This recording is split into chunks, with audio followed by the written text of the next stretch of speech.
Prime Minister Narendra Modi will be addressing the nation today at 4 p.m. This would be the Prime Minister's sixth address to the nation since the outbreak of the pandemic. He has last addressed the nation on May 12th when he announced a Rs 20 lakh crore financial package to boost the economy recovering from the coronavirus-induced lockdown.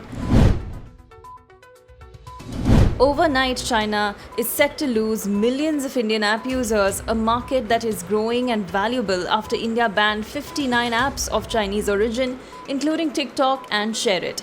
India has taken the first coercive action that hits Chinese business interests in India and one that will not impact Indian businesses. Users are likely to soon see a message saying access to the apps has been restricted on the request of the government.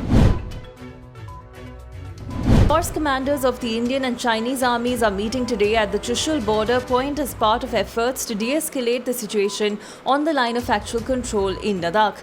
This will be the third meeting between the top military commanders. India is all set to begin clinical trials for a potential COVID-19 vaccine, the first to be developed in India. Phase 1 and 2 human clinical trials are scheduled to start across the country in July. Developed by Hyderabad-based Bharat Biotech in association with the Indian Council for Medical Research, Covaxin is an inactivated vaccine that has shown promise in preclinical studies.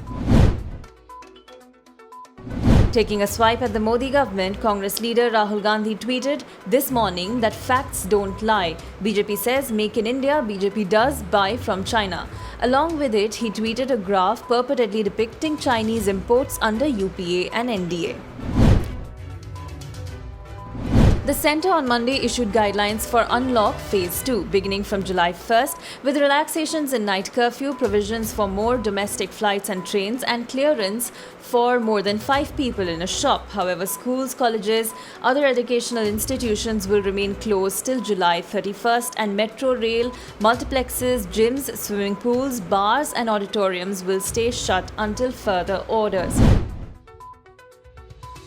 2 terrorists who had killed a CRPF personnel and a 5-year-old boy 3 days earlier have been eliminated in an encounter at Waghama area of Anantnag in Jammu and Kashmir today. 1 rifle and a pistol was recovered from the killed terrorists. No collateral damage has been reported. Researchers in China have discovered a new type of swine flu that is capable of triggering a pandemic, according to a study in the US science journal PNAS. Named G4, it is genetically descended from the H1N1 strain that caused a pandemic in 2009. The authors called for urgent measures to monitor people working with pigs.